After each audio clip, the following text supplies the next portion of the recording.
Jewellery Hanamkonda ప్రారంభోత్సవ offer flat 20% VA December 14 నుండి 22 వరకు.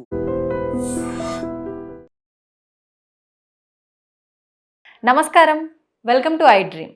ధర్మ మార్గం విత్ విజిత కార్యక్రమానికి స్వాగతం.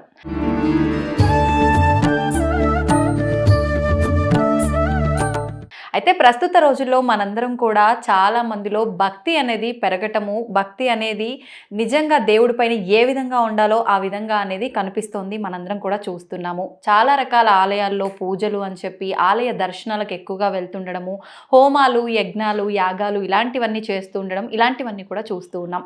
అయినా సరే దాంతోపాటు ప్రస్తుతం అదేవిధంగా హింసలు, ప్రళయాలు, భూకంపాలు ఇలాంటి విపత్తులు కూడా చాలా రకాలుగా చూస్తున్నాం. అసలు ఎందుకు మరి ఇంత ఆధ్యాత్మికంగా మనం ముందుకు వెళ్తున్నా ఇలాంటి విపత్తులు రావడానికి కారణం ఏంటో ఇప్పుడు గురువుగారితో మాట్లాడి తెలుసుకుందాం. ప్రస్తుతం మనతో పాటు ఉన్నారు. మనందరము ఎంతో ముద్దుగా TVRK మూర్తి అని చెప్పి పిలుచుకుంటాము. వారే విశ్వపతి గారు. ఇప్పుడు వారితో మాట్లాడి తెలుసుకుందాం. నమస్కారం అండి. నమస్కారం తల్లి. ఎలా ఉన్నారు? ఫైన్ అమ్మా, ఫైన్, బాగున్నాం. అయితే ప్రస్తుత రోజుల్లో చూసుకుంటే చాలా మందిలో భక్తి భావన అనేది పెరిగింది. అది మన కళ్ళ కట్టినట్టుగా తెలుస్తోంది. ఎక్కువగా ఇంత ముందు పోల్చుకుంటే ఎవడెళ్తాడులే అనుకునేటట్టుగా ఉండే జనం ఇప్పుడు ఆలయ దర్శనాలకు కూడా ఎక్కువగా వెళ్తున్నారు. ఎంత దూరం ఏంటి అనేది కూడా చూడకుండా. అదేవిధంగా పూజలు గాని, హోమాలు గాని ఎక్కువగా చేస్తున్నారు. ఇంత చేస్తున్నాము అంటే భగవంతుడు కూడా మనందరినీ రక్షించాలి. కానీ ఈ ప్రళయాలు, ఈ జల ప్రళయాలు, విపత్తులు, భూకంపాలు, హింస, ఏకంగా ఆలయాల పైన కూడా హింస జరిగే దాడులు జరిగే పరిస్థితులు కూడా చూస్తున్నాం. ఎందుకు ఇలా అవుతుందంటారు? కరెక్టే. ఇంత ముందు కంటే ఇప్పుడు చూస్తే భక్తి బాగా ఎక్కువైంది. అసలు ఏ ఆలయంకి వెళ్ళినా మనకి ఎక్కడ దర్శనం లభించదు. అన్ని చోట్ల క్రికెట్లు ఆడుకుంటూ ఉంటాయి. విపరీతమైన జనం.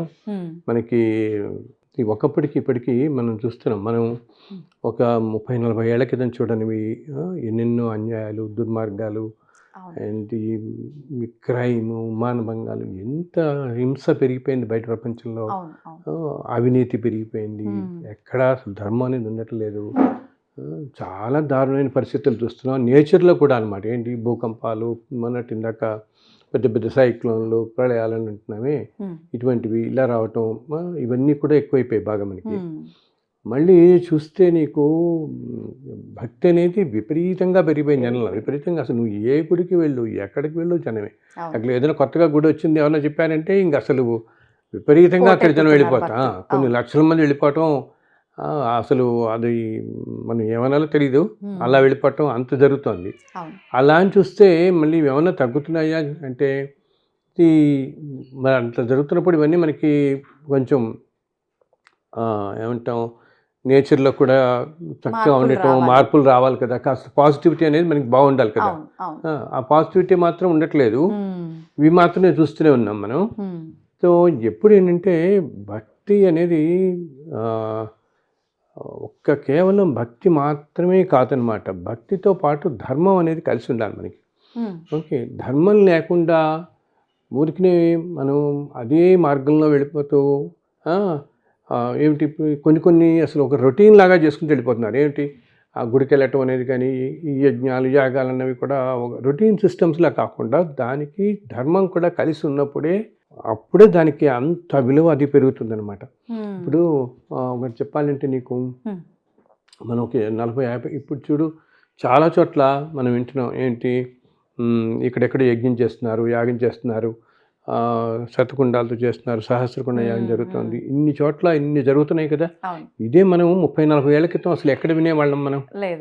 ఎక్కడ మన చిన్నప్పుడు చాలా తక్కువ. ఎక్కడో ఏదో రాజులు చేశారు, ప్రపంచ దేశం బాగు కోసం చేసేవాళ్ళని చెప్పి మనం వినేవాళ్ళం. ఏదో మహారాజు తలపెట్టి చేశాడని చెప్పి వినేవాళ్ళం. వేరే ఇప్పుడు ప్రతి నెల మనం ఎన్నో చోట్ల జరుగుతూనే ఉన్నాయి. అన్ని చోట్ల ఇంత జరుగుతున్నా కూడా మరి మామూలుగా ఏమి ఉండాలి? ఆ రోజుల్లో దేశం బాగోవడం కోసం చేస్తే దానికి ఫలితం వచ్చి వెంటనే దేశం అంతా చక్కగా ఉండేది, ప్రజలందరూ ఎంతో సుభిక్షంగా ఉండేవాళ్ళు అప్పుడు కదా. కానీ అదే ఇప్పుడు కాలంలో ఏమవుతుంది, మనకి ఇన్ని జరుగుతున్నా ఏంటి ఎప్పుడు వింటుంటాం మనం. ఇక్కడ హైదరాబాద్లో జరుగుతుంది, ఇంకో హైదరాబాద్లో 4-5 చోట్ల జరుగుతుంది, మళ్ళీ విజయవాడ జరుగుతుంది, ఇంకో ప్లేస్లో. అసలు ఇది ఆంధ్రప్రదేశ్ అని కాదు, మన ఆంధ్ర, తెలంగాణ ఈ రాష్ట్రాలనే కాదు, నువ్వు కర్ణాటకలో, తమిళనాడు ఎక్కడ తీసుకున్నా అక్కడ దేశంలో ఎన్నో చోట్ల యజ్ఞాలు, యాగాలు విపరీతంగా వింటున్నాం. అయినా ఇప్పుడు వింటున్నంత దుర్ఘటనలు అసలు మనం సునామీ అనేది మనం చిన్నప్పుడే మనం విని ఎరగం మనం అవును కదా. అవును, అంతే పుస్తకాల్లో చదవడం తప్ప ఎక్కడైనా ఎప్పుడు వచ్చిందనేది తక్కువగా. అసలు భూకంపాలు అనేవి కూడా ఇంత ఇప్పుడు విని ఎరగం ఇటువంటివన్నీ. అవును. ఇవన్నీ ఆ రోజుల్లో లేవు. కానీ ఈరోజు ఇంత ఎత్తున జరుగుతున్నా ఎందుకు ఉండట్లేదు అంటే జనరల్గా సామాన్యంగానే ఎప్పుడైతే ప్రజల్లో ధర్మం అనేది నశిస్తుందో వీళ్ళు ఇంత ఎత్తున చేస్తున్నా కూడా అది సరిపోవట్లేదన్నమాట. అది ఏంటంటే ధర్మం అంతగా తగ్గిపోయింది ఈ రోజుల్లో. ప్రతి వాళ్ళకి కూడా ఏమిటి అందుట్లో ఒక కొన్నాళ్ళకి ఇప్పటికీ కంపేర్ చేస్తే జనంలో ఎఫోర్డబిలిటీ రావటం అండ్ నీకు ఈ ట్రాన్స్పోర్ట్ సర్వీస్ అని రావటం, అవైలబిలిటీ ఉండటం, వెళ్ళడం అన్నిటికీ ఈజీ. ఆ రోజుల్లో ఏంటి అసలు జీవితం మొత్తంలో తిరుపతి ఒక్కసారి వెళ్ళిన వాళ్ళు ఉండేవాళ్ళు, అసలు చూసేవాళ్ళే ఎంతమంది. మా జన్మకు ఒక్కసారి చూస్తే చాలా అనుకున్నట్టుగా ఉండేది. ఈ రోజుల్లో అసలు కొనుక్కునేవి అనకూడదు కానీ మనం కొంతమంది ఏదో విహారయాత్రలకు వెళ్ళి వచ్చేస్తున్నారు. అన్ని ప్లేసులు కూడా పిల్గ్రిమేజ్ ప్లేసెస్ కూడా అదొక పిక్నిక్ స్పాట్లా తయారైపోతాయి మనకి అనమాట. సో జనరల్గా ఏంటంటే మామూలుగానే బయట నీకు ధర్మం అనేది చాలా తగ్గిపోయినప్పుడు ఈ గ్రహాలు కూడా అనమాట. మామూలుగా మనం ఏం చేసేవాళ్ళం ఇంతకుముందు కాలంలో ఎవరికైనా ఏదైనా అనారోగ్యాలు ఏదైనా వచ్చినప్పుడు మనం పురోహితుని సంప్రదిస్తే దీన్ని జపం చేయించండి, గ్రహాలు శాంతి చేయించండి అని చెప్తారు కదా, వింటుంటాం కదా మనం. సో చేయించడం వాళ్ళకి వెంటనే బాగుండటం జరుగుతుంది.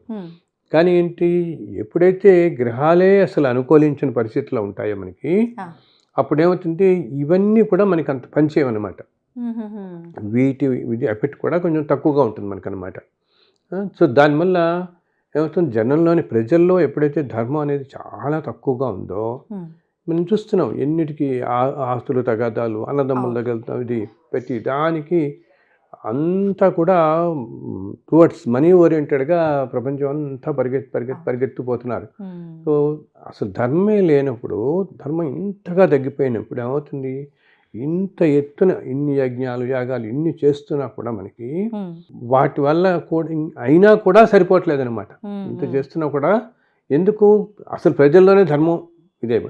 ప్రజలే కాకుండా ఏంటి సామాన్య ప్రజలు అంతే కాకుండా మహా పండితులు లాంటి వాళ్ళు, మనం అనకూడదు కానీ ఒక్కోసారి కొన్ని పీఠాధిపతులు లాంటి అన్నవాళ్ళు ఎంతో ధర్మం వాటిల్లో చాలా హయ్యెస్ట్ పొజిషన్స్లో ఉన్నవాళ్ళు కూడా కొన్ని ఏమంటాం ఈ లౌకిక పరంగా విషయాలు వాళ్ళు మాట్లాడటం కానీ ఈ వీటిల్లో నాకు ఒక ఆర్గనైజేషన్ ఉంది, ఏదో ధార్మిక ఆర్గనైజేషన్, ఈ ఆర్గనైజేషన్ ఇంకా పెరగాలి, ఇంకా పెంచుకుంటూ పోవాలి, ఇది ఒక తాపత్రయంలో పడిపోవటం అనమాట.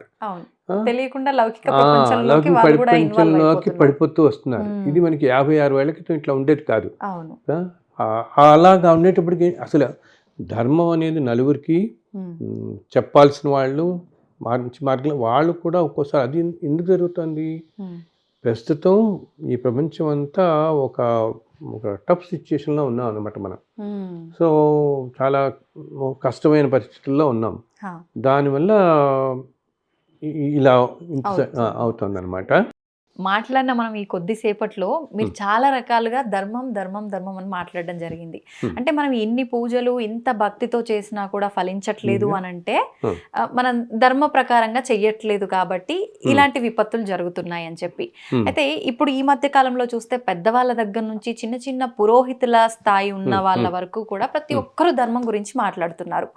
మామూలు జనాలకు ఏమైపోయింది అంటే అసలు ఏంటి ధర్మము, ఎవరికి తోచిన రకంగా వాళ్ళు చెప్తున్నారు, అసలు మేము ఏం పాటించాలి, ఏం ఆచరించాలి, ఇంకా మాకు కొత్తగా ఒక క్వశ్చన్ మార్క్ లో పెట్టేస్తున్నారు అనే ఒక ఆలోచనలోకి వెళ్ళిపోయారు. అసలు ఏంటి గురుగారు ధర్మం అంటే? అవునమ్మా నువ్వు అన్నట్టు అందరూ అంటుంటారు ప్రతి చోట ఇదే మాట్లాడుతున్నారు సార్, అందరూ ఇదే అంటున్నారు, ధర్మంగా ఉండండి. ఎవరు చెప్పినదే చెప్తున్నారు, ఎక్కడ మనకి ధర్మం కనపడుతోంది, ఎవరు ధర్మంగా ఉండట్లేదు ఇట్లా అంటుంటున్నారు. కానీ అసలు ఏమిటి నిజంగా ధర్మం అనేది ఏమిటి, ధర్మంగా ఉండటం అంటే ఏమిటి, ధర్మంగా ఉండటం వల్ల మన కష్టాలు తొలగిపోతాయా, ధర్మంగా ఉండటం వల్ల పుణ్యం వస్తుందా, అసలు ధర్మంగా ఉండటం వల్ల ఈ ప్రారంధ కర్మలు కూడా తొలగిపోతాయా, ధర్మంగా ఉండటం వల్ల మాకేమిటి ఎంత అది కనిపిస్తుందా అసలు అని చెప్పేసి అడుగుతున్నారు అనమాట. అండ్ అందరూ చెప్తున్నారు కానీ ధర్మంగా ఉండటం అంత తేలిక కాదు కదా, అండ్ ధర్మంగా ఉండటం అనేది ఎంతో కష్టమైన విషయం కదా అని చెప్పి అంటుంటారు. ఇందాక ఇప్పుడు నువ్వు అనుకున్నామే మనం ఇన్ని చోట యజ్ఞాలు జరుగుతున్నాయి, ఇన్ని జరుగుతున్నాయి, ఇవన్నీ కూడా అని చెప్పేసి. అవును.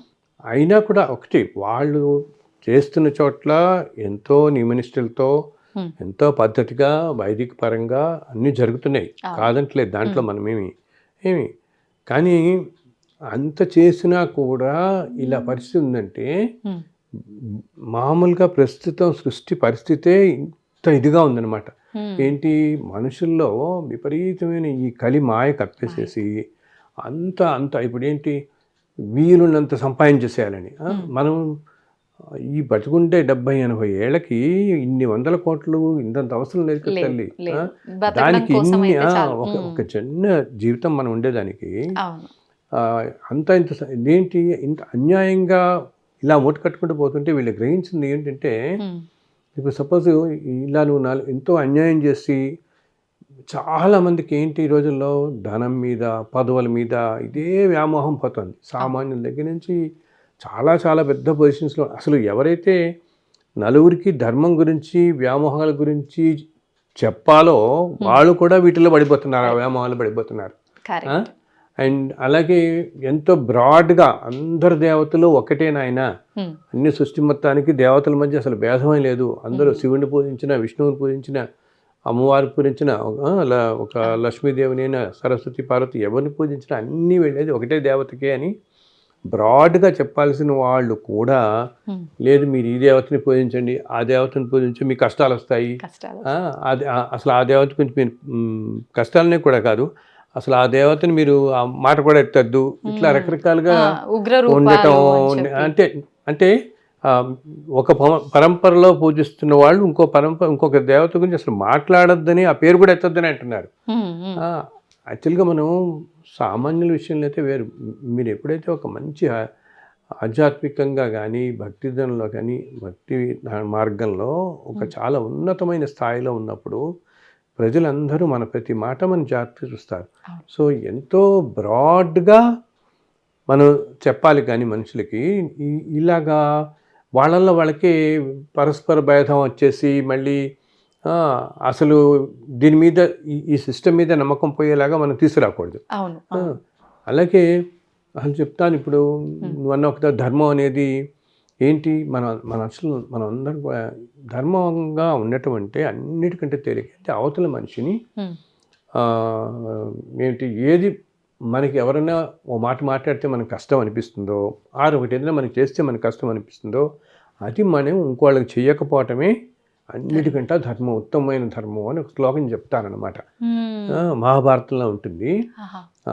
ఎవరైతే వరులే అవి వనరించినా అని వేరే వాళ్ళు మనకి ఏ చేస్తే మన కష్టం అనుకుంటాం అది నువ్వు ఇంకోళ్ళు చేయకుండా ఉండటం పరాయణము పరమ ధర్మములకు వెళ్ళను, అన్ని ధర్మాల కంటే ఉత్తమమైన ధర్మం అది అని.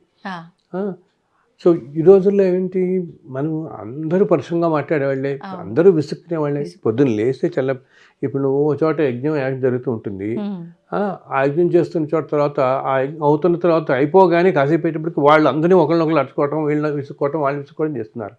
అది మనం ప్రవచనానికి గడతాం, మన వాళ్ళు చక్కగా కూర్చుంటారు, చాలా బాగుంది, ఎంతో గొప్పగా చెప్పారు అంతా అనుకుంటారా. బయటికి రాగానే, ఇంటికి రాగానే కొడుకుని విసుక్కోవడం, తల్లిని విసుక్కోవడం, తల్లిని విసుక్కోవడం, అత్తగారిని విసుక్కోవడం, ఇవన్నీ మామూలే కదా. సో ఎందుకు విసుక్కోవటం అని అంటున్నానంటే, ఎప్పుడు కూడా శబ్దానికి హయ్యెస్ట్ పవర్ ఉంటుందమ్మా. ఎప్పుడు మనం నెగిటివిటీ అనేది మనం ఎప్పుడైతే తెచ్చుకుంటున్నామో అది యూనివర్స్ మొత్తం ఉంటుంది ఎఫెక్ట్ దానివల్ల. మనుషులే నెగిటివిటీ ప్రవృత్తుల్లో ఉన్నప్పుడు యూనివర్స్లో వెళుతుంది. అలాగే ఆ యూనివర్స్లోకి వెళ్ళడంతో నెగిటివిటీ నీకు సీజన్స్లో సరిగా ఉండకపోవటం, ప్రకృతి సరిగా ఉండకపోవటం. ఇంతకుముందు మన చక్కగా అన్ని కాలాలు ఉండేవి, 6 ఋతువులు అంటామే. ఇప్పుడు అసలు 6 ఋతువులు లేవు, అన్ని ఋతువులు అసలు ఏ ఋతువు ఎప్పుడు వస్తుందో తెలియదు, అన్నీ ఏకమైపోయినట్టు ఉన్నాయి మనకి ఎప్పుడు కూడా. మన 4 రోజుల క్రితం కూడా మనం చూసాం, ఎంత ఉక్కబోసింది కొన్నాళ్ళకి. వింటర్ అనుకున్న వాళ్ళు మళ్ళీ మనం ఏసీలు వేస్తున్నారు నవంబర్లో కూడా, అక్టోబర్ నవంబర్ కాలాల్లో. అంటే సీజన్స్ కూడా అన్ని ఎఫెక్ట్ అయిపోతున్నాయి. సో కానీ అందుకని ఏమిటి, ధర్మం అనేది చాలా తగ్గిపోవటంతో ఇంత హింసా ప్రవృత్తి పెరిగిపోవటం, జనంలో న్యాచురల్ డిస్టర్బెన్సెస్, ఇటువంటివన్నీ మనం ఎక్కువగా చూస్తున్నాం అనమాట. కానీ నేను సింపుల్ ఎగ్జాంపుల్ చెప్తాను. ఇప్పుడు ఏమవుతుంది, ప్రకృతిలో ఇవన్నీ జరగడమే కాకుండా పర్సనల్ లైఫ్స్లో కూడా మనం ఎంతోమందిని ఏంటి చక్కగా ఉన్నవాళ్ళు గబుక్కున అనారోగ్యాలు బాధపడటం మనం చూస్తున్నాం. క్యాన్సర్ అనేది ఎంత మహమ్మారిగా పెరిగిపోయిందో ఈ మధ్యకాలంలో. ఎక్కడ చూసినా అక్కడ వీళ్ళని వాళ్ళని వింటూనే ఉన్నాం. అండ్ మనం కరోనా చూసాం. అసలు ఒక మనిషి కదలనీయకుండా చేసేసింది కదా, కట్టిపడేసింది ఒక మనిషి. అసలు ఎవరు ఊహించండి, ఒక జీవితకాలంలో ఊహించండి. ఇటువంటివన్నీ ఎందుకు? ప్రపంచంలో ధర్మం అనేది బాగా తగ్గిపోయేటప్పటికీ అంతా కూడా ప్రకృతి కూడా ఏమాత్రం సహకరించకుండా తయారైపోతుంది అనమాట. కానీ ప్రజలందరినీ నేను మరీ కోరేది ఏంటంటే, మీరు భక్తితో పాటు మీరు స్తోత్రాలు చదువుతారు, ఆలయాలకు వెళ్తారు, ఇన్ని చేస్తున్నప్పుడు కూడా దాంతోపాటు ధర్మాన్ని కూడా కలిసి పెట్టుకోండి. ధర్మంగా ఉంటూ మీరు భక్తి మార్గంలో ఉన్నప్పుడే అది మిమ్మల్ని కాపాడుతుంది, సమాజాన్ని కాపాడుతుంది. ధర్మం లేకుండా భక్తి మార్గం ఏమాత్రం రక్షించదు మిమ్మల్ని. కేవలం భక్తి మాత్రమే అనుకుంటే మిమ్మల్ని నచ్చింది. భక్తికి ధర్మం కూడా రెండు భగవత్ స్వరూపాలు అన్నమాట. ఇప్పుడు అసలు ధర్మం అంటేనే భగవత్ స్వరూపం. మనం అంటాం రామో విగ్రహాన్ ధర్మ అని చెప్తాం. అలా వస్తుంటే భగవంతుడు ధర్మం అన్నమాట. శ్రీకృష్ణుడు అన్ని ధర్మ స్వరూపాలు అవన్నీ మనకి. అంటే అంత ఉన్నతమైనది ధర్మం అనేది. ధర్మంగా ఉంటే మనము తాత్కాలికంగా కష్టం అనిపించినా అది మనని ఎంతో కాపాడుతుంది. మీకు ఒక చిన్న ఉదాహరణ చెప్తాను. ధర్మంగా ఉన్నప్పుడు ఇప్పుడు మామూలుగా మనం అంతా కష్టాలు పడుతుంటాం. అంటుంటారు చూడు, మేము ఎంతో ధర్మంగా ఉన్నాం, అయినా ఏంటంటే కష్టాలు పడతారు, నలుగురికి సహాయం చేస్తాం, మాకు వీలునంతలో ఏదో సహాయం చేస్తుంటాం, అయినా మేము మా పిల్లలు కష్టాలు పడుతున్నారు, మేము కష్టాలు పడుతున్నాం అంటామే. సో ఇది ఎందుకు? ప్రారంభ కర్మల వల్ల మాట. అంటే ఏ జన్మలోనో మనం చేసుకున్న కర్మల వల్ల అది మనకిప్పుడు వచ్చి మనకి అనుభవానికి రావడంతో మనం ఇప్పుడు కష్టాలు పడుతూ ఉంటాం. ఏంటి? ఎప్పుడో ఏదో జన్మలో, ఈ జన్మలో ఎంత ఇదిగా ఉన్నా ఏదో జన్మలో మనం ఏం చేసుకున్నామో తెలియదు కదా మనకి, ఏ జన్మలో చేసుకున్నామో. అందుకని ఇంత వైరుధ్యం మన చుట్టూతో చూస్తుంటాం. ఏమిటి? ఒక్కసారి అన్యాయంగా ఉన్నవాళ్ళు ఏమిటి ఇంత సంపాదించేస్తున్నారు, వీళ్ళు ఇంత సంతోషంగా బతుకుతున్నారు, ధర్మంగా ఉన్న వాళ్ళు ఇంత కష్టంగా ఉన్నారు, ఇవన్నీ అనుకుంటుంటాం కదా మనం. భగవంతుని పూజిస్తేనే కష్టాలు, పూజించకుండా చేయకుండా ఉన్న వాళ్ళేమో అలా ఉంటారంటాం. సో ఇవి వాళ్ళకి ఎందుకు? ఇదంతా ఇంతకు ముందు జన్మల్లో వాళ్ళు చేసుకున్న పుణ్యఫలం అంతా ఈ జన్మలో వాళ్ళకి అనుభవానికి వస్తుంది. వాళ్ళు ఇంత ముందు జన్మల్లో ఎంతో పుణ్యం చేసుకుని, ఎన్నో దాన ధర్మాలు చేసుకుని ఎంతో ఉండుంటారు. అది ఇప్పుడు అనుభవిస్తున్నారు. మనకి కనపడేది ఏంటంటే ఇప్పుడే కనిపిస్తూ ఉంటుంది కంటికి. సో ఇది చూసి ఇతను ఇంత అన్యాయాలు చేస్తున్నారా, కానీ ఏంటి ఆ పుణ్యఫలం వల్ల ఇప్పుడు అనుభవిస్తున్న దానికి తను చేసిన ఇలా అన్యాయాలు చేస్తే ఇదంతా మళ్ళీ 100 రెట్లు అనుభవించాల్సి వస్తుంది వచ్చే జన్మల్లో. ఈ విధంగా నేను చూశాను. ఇప్పుడు మామూలుగా మనం చూస్తాం చూడు, ఏంటి ఆఫ్రికా దేశాలలో చాలా దారుణమైన పరిస్థితులు ఉంటాయి. వాళ్ళకి అసలు తిండి ఉండదు, తిప్పి ఉండదు. మన ఫోటోల్లో కూడా చూస్తుంటాం ఎంత దారుణంగా ఉంటారు అక్కడ వాళ్ళు. అసలు పాపం అసలు రోజుల తరబడి ఏమి లేకుండా చాలా దారుణం ఇబ్బంది పడుతుంటారు. ఏంటంటే ఇప్పుడు మనం ఎదుర్కొంటా ఎంతో అన్యాయాలు చేస్తున్న వాళ్ళు ఇంటి అన్యాయం ఇలాగే ఉంటే, కానీ ఇలా ఉంటే ఇంత అన్యాయం చేస్తూ ఉంటే తర్వాత జన్మలు అటువంటి జన్మలు వస్తాయి.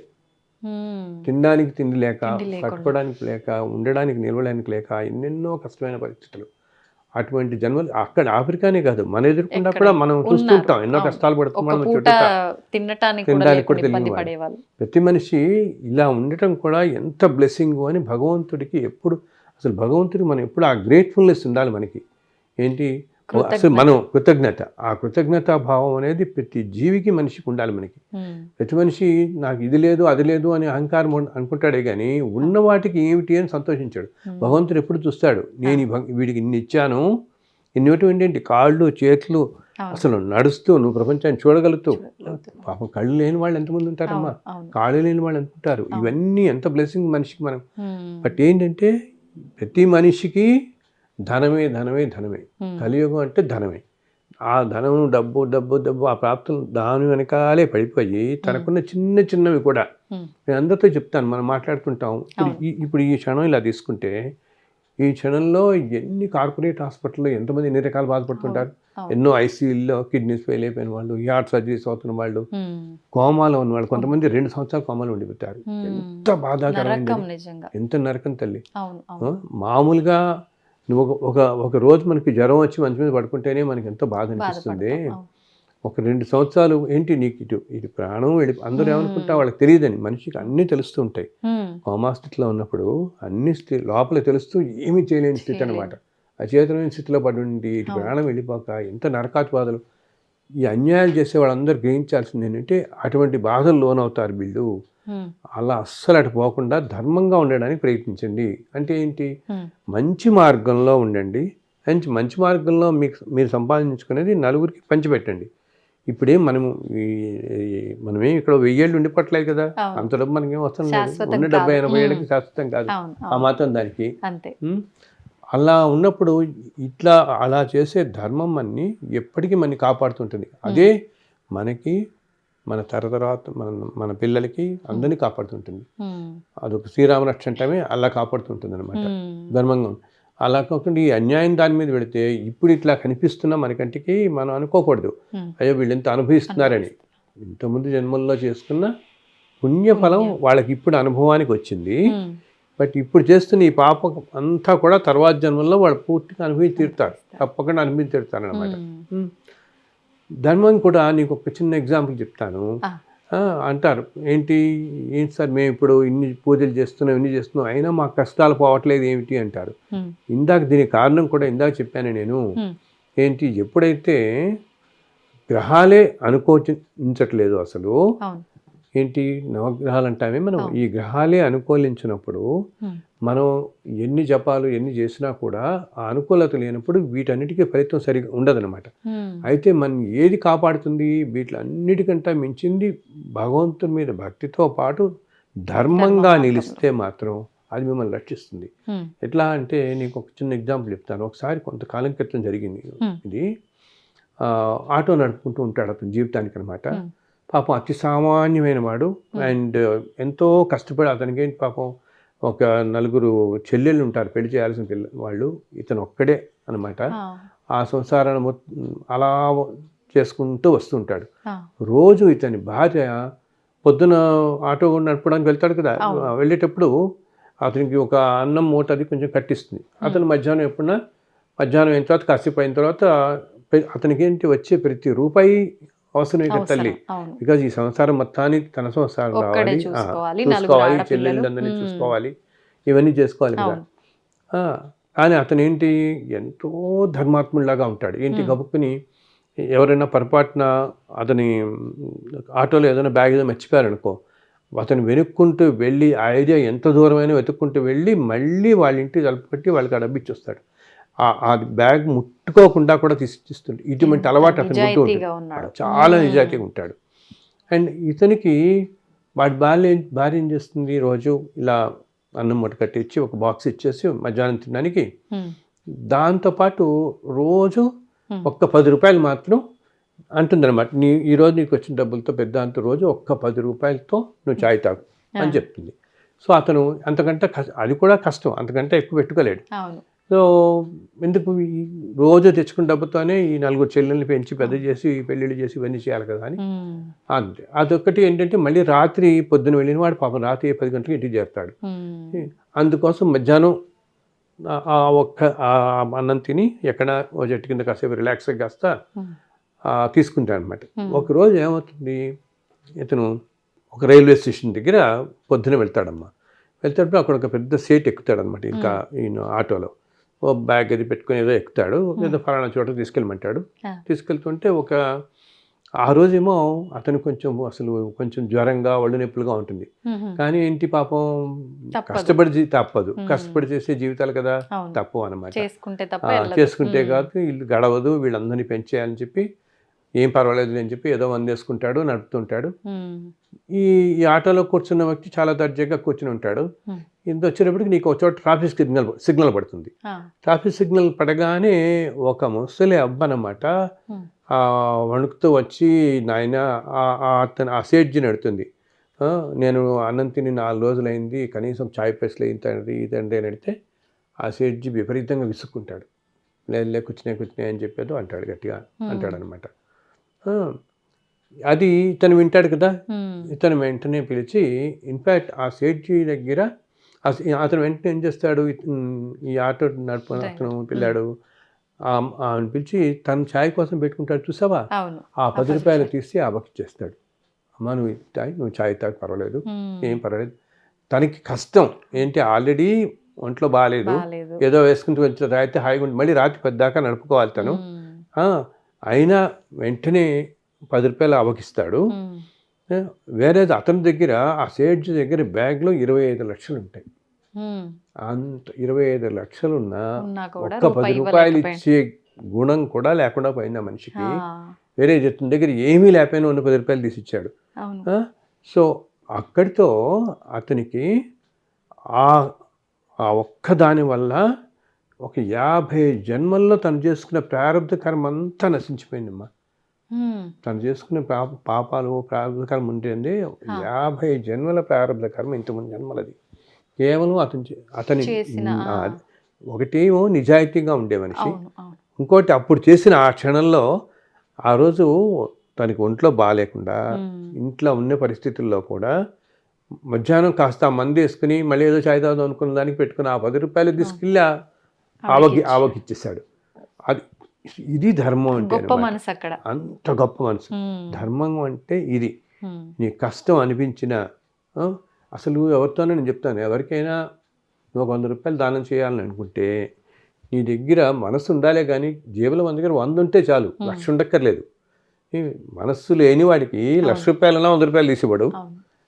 ఇద్దాం అనుకున్న వాళ్ళు నీ దగ్గర 100 ఉంటే చాలు, 100 ఇవ్వడా, నీకు 100 చాలు. నీకు ఇవ్వండి 1 lakh కదా, ఉన్నవాడు ఇచ్చేస్తాడు. ఇది ఎందుకు చెప్తానంటే ఇది ఒక ఉదాహరణగా ధర్మం అనేది మనుషులను అంత, ఇప్పుడు 50 జన్మల్లో ప్రారంభ కర్మను పక్కకి తోసేసింది అంటే అతను చేసిన పుణ్యఫలం ఎంత పుణ్యం మనం చేసే ధర్మం భరిస్తుంది. ఇప్పుడు మనం ఈ హోటల్స్కి వాటికి మన వాళ్ళందరూ పింఛన్ పార్టీకి వెళ్తుంటాం కదా, వెళ్ళినప్పుడు నేను చూస్తుంటాం సాధారణంగా వెళ్తే 2,000-3,000 బిల్ అయిపోతుంటుంది. మనం బయట వచ్చిన తర్వాత కార్స్ అన్ని పార్కింగ్ ఏరియాలో పాపం ఉంటారు, సెక్యూరిటీ వాళ్ళు వీళ్ళు ఉంటారు. వాళ్ళకి వచ్చే జీతం ఎంత, నెలకి 4,000 వస్తుంది, 5,000 వస్తుంది వాళ్ళలో. అండ్ కొంతమంది ఏంటి హోటల్ స్టాఫ్ వాళ్ళే ఉంటారు, వాళ్ళకి చాలా కష్టం. సో నువ్వు లోపల అంత 2-3 వేలు బిల్ చేస్తావు, వాళ్ళకు 10 రూపాయలు ఇవ్వడానికి కూడా ఆలోచిస్తారు. అసలు నువ్వు 10 ఎందుకు, 50 రూపాయలు ఇవ్వచ్చు కదా. అండ్ ఇప్పుడు మనం ఏమనుకుంటాం, ఇప్పుడు మనకి ఎక్కడన్నా ఉద్యోగంలో ఉన్నాం అనుకో, ఏదో ప్రమోషన్ రావాలనుకో, ప్రమోషన్ వస్తే ఓకే నాకు శాలరీ ఒక 5,000 పెరుగుతుంది, సంతోషపడతాము. పొరపాటు అంటే ఒకవేళ మనకి 5,000 బదులు 10,000 ఇంక్రిమెంట్ ఇచ్చారనుకో, ఎంతో సంతోషపడి ఆయన భగవంతుడు నిజంగా దేవుళ్ళ వచ్చాడు నాకు, ఈయన మా మేనేజర్ దేవుళ్ళు అంటువాడు అని అనుకుంటాం, నిజంగా దేవుడు ఉన్నాడు అనుకుంటాం. ఇప్పుడు ఆ మనిషి కూడా నువ్వు నిజంగా గమ్ముకుని ఎప్పుడూ చేయకపోలేదు, ఎప్పుడన్నా ఒకసారి నువ్వు 10 రూపాయల బదులు 100 రూపాయలు చేతిలో పెట్టు, అసలు మొహంలో సంతోషం చూడు, ఎంత సంతోషం కనపడుతుంది. ఎప్పుడు ఒక ఆత్మ సంతోషిస్తే వచ్చేంత బ్లెస్సింగ్స్ ఎప్పుడు ఎక్కడ రావన్నమాట. అందుకని మనకి ఎప్పుడు చిన్నప్పటి నుంచి ఒకటి చెప్తారు, ఏంటి 10 మందికి చేయండి, 10 మందికి సాయం చేయండి. 10 అంటే అక్కడ నెంబర్ కాదన్నమాట. మనం ఏంటి ఎంత ఎక్కువ మందికి సహాయం చేస్తే ఆ సోల్స్ అంత ఎక్కువ మంది నీ మంచి కోరుకుంటారు. అనుకోకుండా మనసు అనుకుంటుంది కదా. సో అది వాళ్ళు మనకి చెప్పలేకపోవచ్చు అప్పుడు వెంటనే, కానీ అది మనని ఎప్పటికీ రక్షిస్తూ ఉంటుంది అనమాట. ఒక కవచంలాగా రక్షిస్తుంది, మనం చేసే మంచి కవచంలాగా రక్షిస్తుంటుంది. మనం ఒక్కోసారి చూస్తూ ఉండే, ఇప్పుడు మనం హైవేస్ మీద వెళ్తున్నప్పుడు ఏదో యాక్సిడెంట్ అబ్బాయి వెరీ నేరోగా మిస్ అయ్యి అంటుంటారు వాళ్ళు, అమ్మో నేను అసలు ఆ కార్ చూస్తే ఎవరు మనిషి బతుకుంటాడు అనుకుంటారండి, లేచి నడిచి బయటకు వచ్చేస్తారు నలుగురు వీళ్ళందరూ. సో అదేంటి, భగవంతుడు వాళ్ళల్లో ఆ నలుగురు ఎవరో ఒక పుణ్యాత్ములు ఉంటారు, ఎవరో ఒక పుణ్యాత్ముడు ఉండుంటాడు, ఆ పుణ్యాత్ములలో మిగతా వాళ్ళందరూ కూడా రక్షింపబడ్డారు. అలా కూడా అవుతుంది. ఆ నలుగురు ఎవరో పుణ్యాత్ముడు ఉండటం బట్టి మిగతా వాళ్ళు కూడా దానివల్ల వీళ్ళు రక్షింపబడ్డారు. సో వాళ్ళు చేసుకునే పుణ్యం అనేది అంతగా మనిషిని కాపాడుతూ ఉంటుంది. మనం అనుకుంటాం అంత కాపాడుతుంటుంది. వేరే అన్యాయం వల్ల మనం సంపాదించామనుకో, మనం ఈ క్షణంలో మనం అనుకుంటాం, కానీ అది తర్వాత అది కష్టపెట్టినట్టు ఏది కష్టపెట్టదు. అన్యాయంగా సంపాదించిన ధనం కానీ, పరుషంగా మాట్లాడటం కానీ, మనం ఎవరినన్నా కూడా అసలు నేను అందరితో చెప్తుంటాను అన్నమాట. ఇప్పుడు మనం ఇందాకన్నామే వాళ్ళకి ఏమిందండి 500 కోట్ల బ్రహ్మాండంగా అనుభవిస్తున్నారు, అన్యాయం ఏంటి, డబ్బే ఇంపార్టెంట్, నువ్వు ఎలా సంపాదించావని ఇంపార్టెంట్ కాదు కదా అంటుంటారు కదా. అంటారు ఎలా వచ్చిందన్నది కాదు ఈ రోజుల్లో, నీకు డబ్బు ఉందా లేదా, డబ్బు ఉంటే గొప్పవారు, అంతే ఎంత గొప్పవాళ్ళు అంటుంటారు దుర్మార్గాలు కదా. చేసినా. బట్ అన్యాయంగా చేసే దాని వల్ల తల్లి తర్వాత తరాల్లో కష్టపడతారు, అసలు ప్రశాంతత ఉండదు వాళ్ళకి. ఈ రోజున మనం ఇందాక అనుకున్నామే, చాలా డౌన్ ట్రోడన్గా ఉండి ఎన్నో కష్టాలు పడుతున్న వాళ్ళు, అనారోగ్యాలు పడుతున్న వాళ్ళ పార్లు, వీళ్ళందరూ ఏంటంటే ఏదో జన్మల్లో వాళ్ళు చేసుకున్న పాప ఫలం ఇప్పుడు అనుభవిస్తున్నారు. సో ఈ రోజు నీకు భగవంతుడు ఒక ధర్మంగా, ఇప్పుడు నువ్వు మంచి ఉద్యోగం చేస్తున్నావు, ఉద్యోగంలో చాలా కష్టపడి పైకి వచ్చావు, బాగా సంపాదించుకుంటున్నావు అనుకో, అది వేరు. ధార్మికంగా సంపాదించిన ధనం వేరు, అన్యాయంగా సంపాదించుకున్న ధనం వేరు. అన్యాయంగా సంపాదించుకుంటే ధనం ఇప్పుడు నీకు అనిపిస్తుంటుంది నేను బాగానే ఉన్నాను అని చెప్పి, కానీ వచ్చే జన్మల్లో వాటన్నిటికీ ఎన్నో రెట్లు బాధపడాల్సి వస్తుంది. అది కూడా ఏంటి, నువ్వేంటంటేట ఎంత ఎక్కువ నువ్వు అన్యాయం చేసావనుకో, అప్పుడేమవుతుంది, ఒకే జన్మలో నువ్వు ఒక 10 జన్మల కర్మ అనుభవించాల్సి వస్తుంది, ఫోర్స్లా వచ్చి పడిపోతుంది. అర్థమైందా? ఏంటి ఒకే జన్మలో అంటే ఏంటి, వాడికి ఒక కష్టం కాదు 10 రకాల కష్టాలు వస్తాయి మనిషికి. సో పాపంగా సంపాదించే సొమ్ముతో మనుషులందరూ గ్రహించాల్సింది ఏంటంటే, ఏమిటి ఈ జన్మ, తర్వాత జన్మ ఏముంటుందా ఏం చూద్దామని అనుకున్న వాళ్ళు తర్వాత జన్మలో, ఒక్కొక్క జన్మలోనూ ఇన్ని కోట్ల జన్మల్లో చేసుకున్న వాటిల్లో వాళ్ళు ఒక జన్మ అనుభవం రావటం కాదు, ఒక్కో జన్మలోనూ ఒక 50 జన్మల ప్రారంభకరం వాళ్ళు అనుభవించాల్సి వస్తుంది. అటువంటి వాళ్ళే గట్టిగా పడుతుంది, అప్పుడు చాలా గట్టిగా పడుతుంది. అసలు సామాన్యంగానే అమ్మా, మామూలుగా ఏంటంటే కాలంలో ఇప్పుడు మనం కొంచెం ఏమంటాం, చాలా కష్టకాలంగా ఉంది ప్రపంచం మొత్తానికి కూడా కష్టకాలం. ఇది అందరూ పెద్దవాళ్ళు చెప్తున్నారు, ఏమిటి 2020 నుంచి స్టార్ట్ అయింది, 2030 దాకా ఉంటుంది అని చెప్పి ఇప్పుడో చెప్పబడింది. ఈ 10 years కొంచెం టఫ్ పీరియడ్లో ఉన్నాం అనమాట. ఇలా కష్టకాలంలో ఉన్నప్పుడు మామూలుగానే మనందరికీ కూడా మనం ఒక జన్మలో పడాల్సింది, ఈ జన్మలో ఏమున్నాయో పడాల్సినవి ఆల్రెడీ ఒక 10 జన్మలు ఇప్పుడు పడిపోతుంటాం మనం. అందుకనే ఇన్ని రకాల కష్టాలు చుట్టూతో చూస్తున్నాం మనుషులు. మరి ఇప్పుడు ఎందుకు మనం ఉద్యోగం చేసే చోట కానీ, మన ఇళ్లలో ఉండే చోట్ల పక్క ఇళ్లలో ఉండే వాళ్ళలో కానీ ఎన్నో రకాల కుటుంబాల్లో అశాంతి, ఇవన్నీ ఎన్నో చూస్తున్నాం కదా. ఏదో రకమైన ఇబ్బందులు, వివాహం చేసుకున్న తర్వాత ఏదో ఇద్దరికి కుదరకపోవటం, ఎన్నెన్నో రకాలు, ఇవన్నీ కష్టాలు అనేవి ఎక్కువగా కనపడుతున్నాయి మనకి, ఇప్పుడు బాగా వస్తున్నాయి. ఎందుకు ఇది, కాలం బాగా లేకపోవడంతో ఎక్కువ అనిపిస్తారు. సో ఈ అనుభవం ఈ అన్యాయంగా ఉండద్దు అని అందుకని చెప్తున్నాను వీళ్ళందరికీ. ఇంకొకటి, ఇప్పుడు నువ్వు అందరూ వీళ్ళు ఇందాక చెప్పాను నేను, ఇంత అన్యాయంగా సంపాదించిన డబ్బుతో తర్వాత జన్మల్లో ఎంతో కష్టతరమైన లైఫ్ రావటమే కాదు, వాళ్ళు మళ్ళీ ఇదే చూస్తారు కూడా. ఇప్పుడు నేను ఆ మధ్య ఒకసారి చూశాను, ఒక చాలా ఏమంటాము, చాలా రిచ్ అనమాట, చాలా డబ్బు సంపాదించాడు అన్యాయంగా అంతా అనమాట. అతను పెద్ద బిల్డింగ్ కూడా కట్టుకున్నాడు ఆ డబ్బుతో, అంతా అన్యాయంగా సంపాదించిన డబ్బుతో కట్టుకున్నాడు కదా. దానివల్ల ఆ తర్వాత జన్మలో ఒక 20 సంవత్సరాల క్రితం మరణించాడు. తర్వాత జన్మలో ఆ చుట్టుపక్కలే ఆ ఇంటి నుంచి దాదాపు ఒక మైల్ దూరం, 1 కిలోమీటర్ దూరంలో ఒక మునికాలు ప్రవహిస్తూ ఒక స్లమ్ ఏరియా ఉంటుంది. ఆ స్లమ్ ఏరియాలో పుట్టాడు తను. మళ్ళీ పుట్టి చాలా దారుణమైన హీనమైన స్థితిలో ఉంటూ ఇప్పుడు 20 ఏళ్ళకి వచ్చి తిండి లేక అడుక్కుంటూ ఎప్పుడైతే తను ఇల్లు కట్టుకున్నాడో అంత బ్రహ్మాండంగా ఆ ఇంటి కాంపౌండ్ చుట్టూ అటు ఇటు తిరుగుతున్నాడు. తెలియదు తనకి, ఎలా తెలుస్తుంది, ఏ జన్మతో ఆ జన్మతో పోతుంది కదా. సో నీకు ఎంత కష్టతరమైన పరిస్థితి వచ్చిందో, ఇంత ముందు జన్మలో నువ్వు అన్యాయంగా ఇంత ప్యాలెస్ లాంటిది ఉన్నా వెంటనే ఇటువంటిది వెంటనే నువ్వు చూస్తున్నావు. ఏంటి, నీ ప్రదేశంలోనే పుట్టి తినడానికి కూడా తినలేని పరిస్థితిలో ఈరోజు ఉన్నావు. ఎందుకు ఇది, అన్యాయంగా సంపాదించడం వల్ల. ఇటువంటి జీవితం ఎన్నాళ్ళు ఉంటుంది, ఇంకొక 50 జన్మలు ఇటువంటివే వస్తాయి, న్యాయంగా సంపాదించావు కాబట్టి.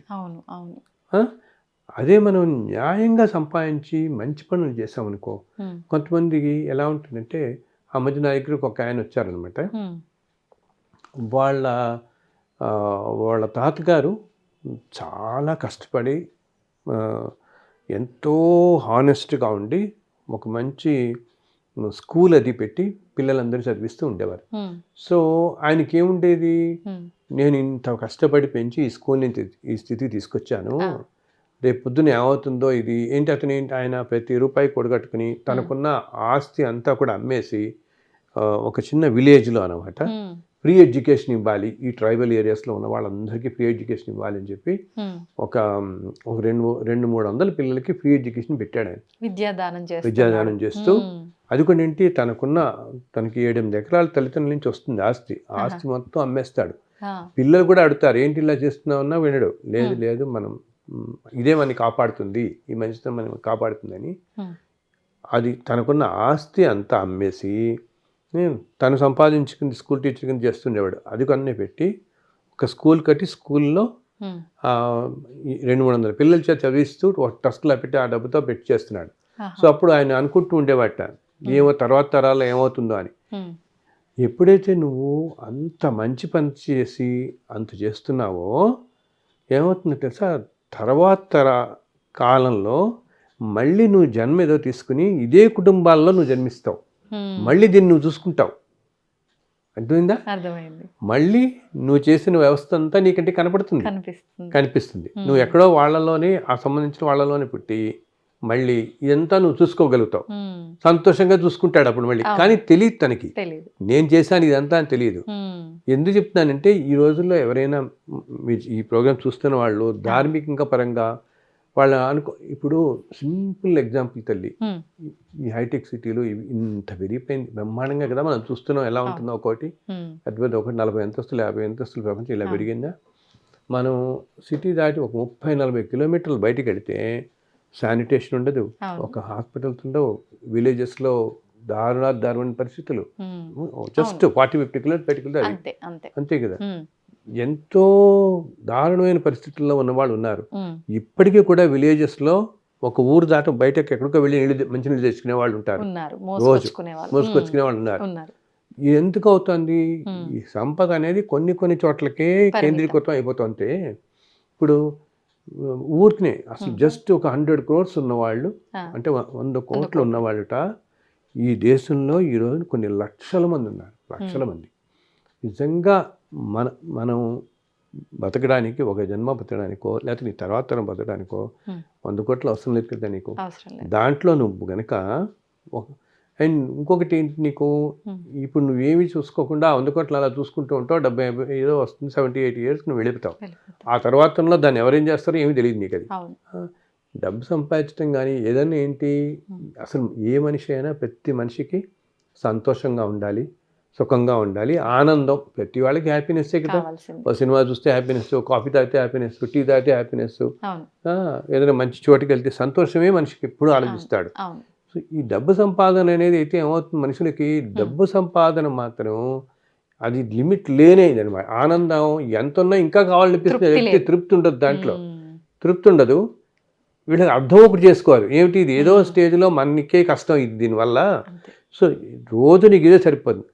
అదే కాకుండా ఈ రోజున ఇప్పుడు ఇండియాలో కొన్ని లక్షల మంది ఉన్నారు అనుకున్నాం కదా, మనం 100 కోట్లు ఉన్న వాళ్ళు 10 లక్షల మంది ఉన్నారు. వీళ్ళ ప్రతి ఒక్కళ్ళు కూడా 20% పని 20 కోట్లు పక్కన పెట్టేసి వీటిలన్నీ ఎన్ని లక్షల జీవితాలు బాగుపడతాయి, చక్కగా హాస్పిటల్స్ కట్టచ్చుకోవచ్చు. అసలు ఒక 20 కోట్లు కనుక ఇస్తే 1,00,000 అంటే 1,00,000 మంది కనీసం పోనీ 10 లక్షలు కాదు 1,00,000 మంది ఉన్నారు 100 కోట్లు ఉన్నవాళ్ళు. మొన్న ఎక్కడో రాస్తున్నారు 1000 crores ఉన్నవాళ్లే ఎన్నో వేలల్లో ఉన్నారు ఇండియాలో. 100 crores ఉన్నవాళ్ళు ఇంకెంతమంది ఉంటారు? 1,00,000 మంది ఉన్నారనుకున్నా నీకు 20 లక్షల కోట్ల మనీ నీకు వస్తుంది. ఇంత కలిపి ఎన్ని హాస్పిటల్స్ కట్టి ఎంత మంచి పనులు చేయొచ్చు. అలా చేస్తే దానివల్ల నీకు ముందు మంచి జన్మలు వస్తాయి, ముందు మంచి జన్మలు వస్తాయి. ఇప్పుడు ఇబ్బంది పడే వాళ్ళకి దొరుకుతుంది. నీ కంటెందుకుందా నువ్వు ఆనందం చూస్తావు. దానివల్ల నువ్వు ఇస్తున్న దానివల్ల జరుగుతున్న ఆనందం నీకు కనిపిస్తుంది. నీ సంపాదన వల్ల జరుగుతున్న మంచి పనులన్నీ నీ కంటితో చూస్తావు, అది ఎంతో మనకి ఆనందం ఇస్తుంది. అలా ఏమి చేయకుండా దాన్ని అలా పెట్టుకుని కూర్చుంటే దాన్ని ఇంకా డబ్బు మల్టిప్లై చేసుకుందాం అనుకునే వాళ్ళే కానీ దానివల్ల మంచి పనులు చేద్దాం అని చెప్పి ఎవరికో కానీ ఉండదు. అసలు ఎవరికి ఉండరు, కొంతమంది ఉంటారు అక్కడక్కడ. కానీ ప్రతి ఒక్కరికి ఈ భావన రావాలి, మనం మంచి పని చేస్తే అది మనకి ఎంతో తృప్తిస్తుంది, ఆనందిస్తుంది, సమాజాన్ని కాపాడుతుంది. రేపు నేను ఇంతకుముందు జన్మల్లో ఏదైనా పాపాలు చేసుకున్నా వచ్చే మంచి జన్మలు వస్తాయి నాకు, వచ్చే జన్మల్లో కష్టాలు పడను. నేను మన చుట్టూ కష్టాలు పడుతున్న వాళ్ళని చూస్తాం కదా, ఏ మనిషి కష్టం పడదు అనుకోడు. ఇన్ని రకాల కష్టాలు పడుతున్న వాళ్ళని చూస్తాం కదా, అమ్మో ఈ కష్టం నాకు రాకూడదు, ఇది రాకూడదు అనుకుంటాడు.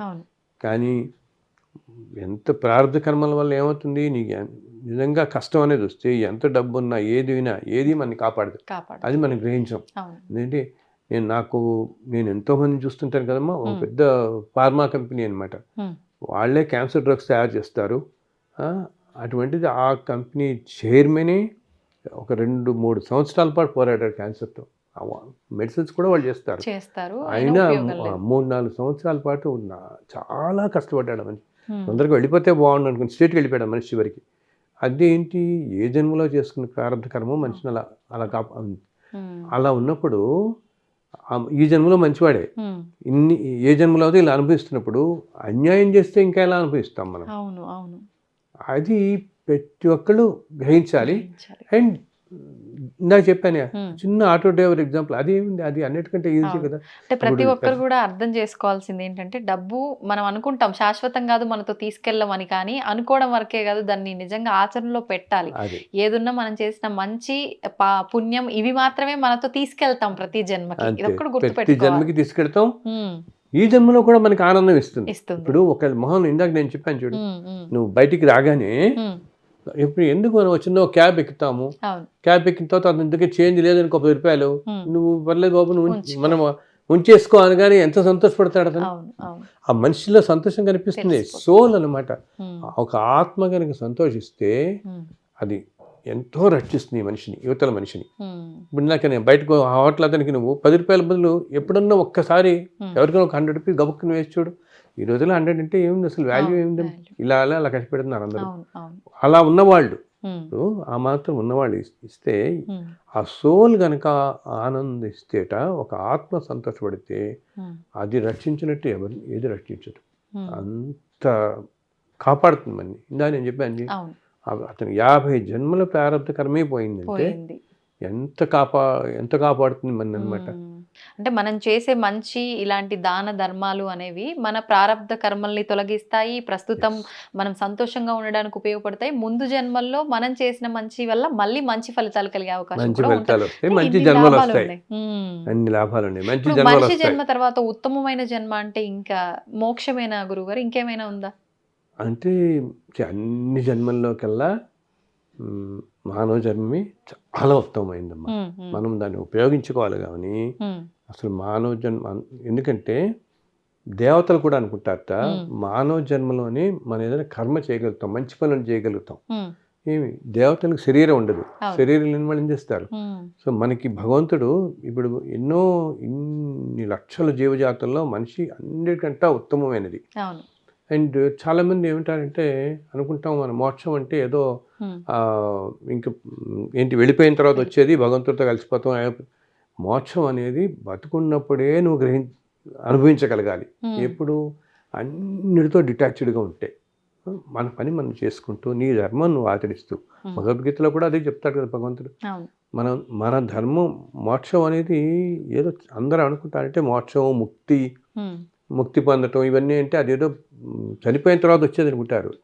చనిపోయిన తర్వాత కాదు, బతుకున్నప్పుడే నువ్వు అనుభవిస్తే అంతకు మించిన ఆనందం లేదు.